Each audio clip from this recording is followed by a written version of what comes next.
This slide here explains how and why business owner finance feels the way it does.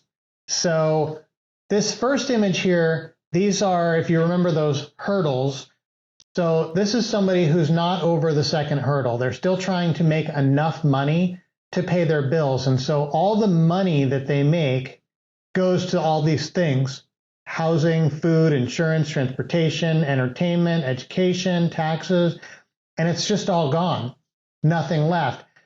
This picture here is like this guy going around the city. So maybe you're going to a client here and a client there, and then you're going to Office Depot over here, and we're just kind of zipping around the world doing our things, whether it's in the physical realm or just online these days.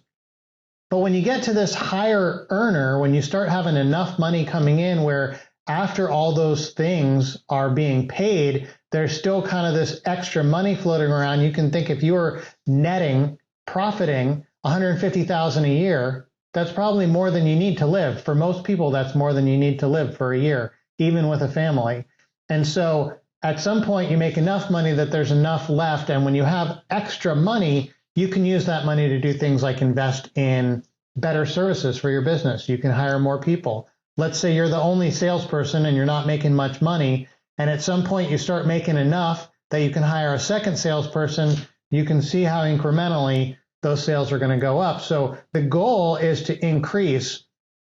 What I find is a real challenge for people is that think about it like in terms of how much profit you're going to get from a small amount of your business. So if I own a business that's bringing in gross $3,000 a month and I need $5,000 a month to live, clearly not enough money, right?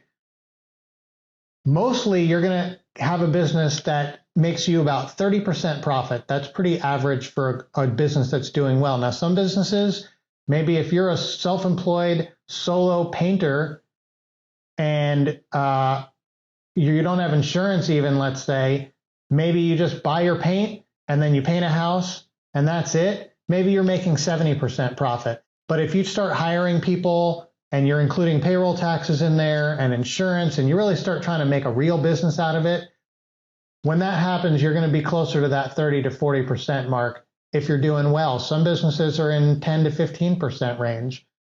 Whatever that is, that's kind of like how you have to think about how much money you need flowing through your bank account in order to just hang on to a little bit of it. So if you have $50,000 a month going through your bank account, it might be a little bit easier to get $5,000 out than if you only have $6,000 going through your bank account, right? So in part, the goal is just to figure out a way to get more dollars flowing through your account.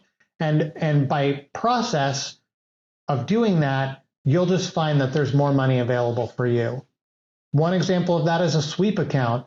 You maybe even never heard of this, but the banks have a thing where if you have money in your bank account, they'll take it out on Friday, use it to invest, give it back on Sunday, and pay you interest on the money that they borrowed over the weekend. That doesn't even have anything to do with your business or how it makes its profit. It's just like extra money that you get just because you have more money in your bank account. So there are ways you can see that just increasing the total dollars flowing into the company, you can often increase your profits. But that's really the goal, is to get, to that point where you've got some savings.